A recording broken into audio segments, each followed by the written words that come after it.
Have you ever caught yourself saying no internally, even though something has already happened? Someone hurt you.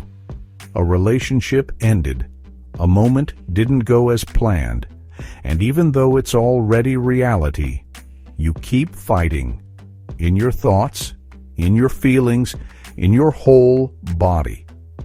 This is resistance. Not loud, not visible, but deeply felt. It's the quiet or loud, "It shouldn't be like this. This shouldn't have happened. This is unfair. I don't want this. I can't accept this." But life doesn't stop unfolding just because we're blocking it internally. Reality remains as it is, whether we accept it or reject it. The pain doesn't start in the event itself, but in the resistance to it. It's not the rain that makes us sad. It's the longing for sunshine. It's not the breakup that hurts us the most, but the thought that it should have been different. It's not the illness that hurts the most, but the inner no to it. What if you stopped fighting? Not because you are weak, not because you should give up, but because you finally want to be free. Letting go doesn't mean you approve of something. It means you stop fighting it internally, that you open yourself to what is already there. You take the moment as it is, not because you love it, but because you realize that it is already there. And maybe then for a moment you feel you don't always have to control everything. You can just breathe. Just be. And in this very being, something new begins. Peace where there was tension before. Softness where there was hardness before. Trust where there was fear before. In the next part, we'll look at how you recognize resistance and transform it into acceptance without losing yourself. How you recognize resistance and meet it with softness. Resistance is often well disguised. It doesn't always come as open combat. Sometimes it shows up as irritability, as exhaustion, as the feeling of constantly running into an invisible wall. Sometimes it's the quiet, "I can't anymore," or the resigned, "It's no use anyway." And sometimes it's just tension, in the jaw, in the neck, in the heart. If you look closely, you'll notice. Resistance isn't a conscious decision. It's a reflex, an inner hardening, an attempt to keep control over something you can't control. But you can notice this reflex. You can observe it, not with judgment, but with curiosity. Ask yourself in difficult moments, where am I saying no internally right now? Are you saying no to a person, to a feeling, to a loss, to your body, your past, your story?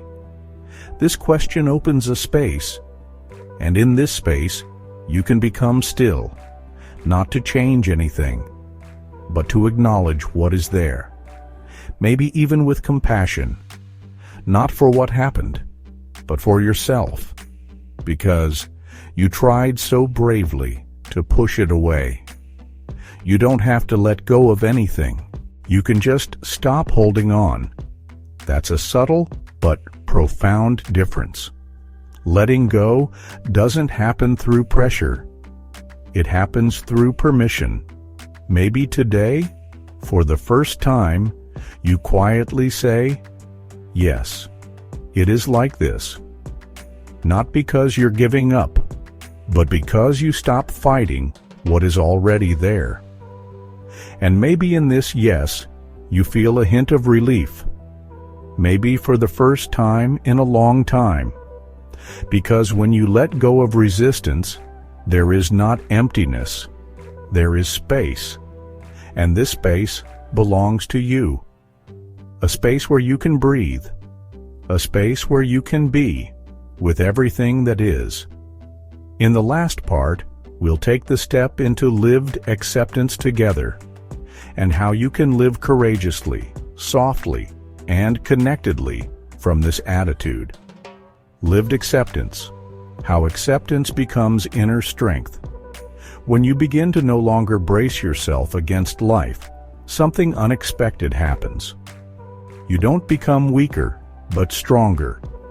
Not passive, but clear. Not submissive, but connected. Because acceptance doesn't mean accepting everything. It means seeing what is, without illusion, without struggle, without escape. It means I acknowledge that this moment is here. I stop fighting myself internally. And in this very gesture, freedom begins. Many people believe that letting go means giving up. But the opposite is true. Letting go means waking up. From the idea of how something should have been. From the story of how you have to protect yourself. From the old image that holds you captive. Lived acceptance is radical, not because it is hard, but because it is honest. You say, yes, this is my path. Yes, this was my pain. Yes, this is my life right now. And from this, yes, courage grows. The courage to look anew. The courage to take responsibility. The courage to stay soft where you used to become hard. You won't like everything you accept, but you will become inwardly free because you stop fighting yourself. Perhaps this is the biggest change. You no longer have to wait for a better moment to find peace. You can invite it now, right where you are. Reflection question. Is there something in your life right now that you are resisting internally? And how would it feel to let go of this resistance today, even just for a breath? Maybe a quiet yes is enough. Maybe the willingness to no longer fight yourself is enough. If you want to find out more about yourself and are looking for ways to go through life more relaxed and positive, subscribe to the channel. That would help you and me. Here, you will find videos that remind you that letting go is not a renunciation, but a coming home. To your center, to your trust, to your own power to embrace life as it is. Thank you for walking this path with me. Perhaps this quiet acceptance today was your biggest step towards peace.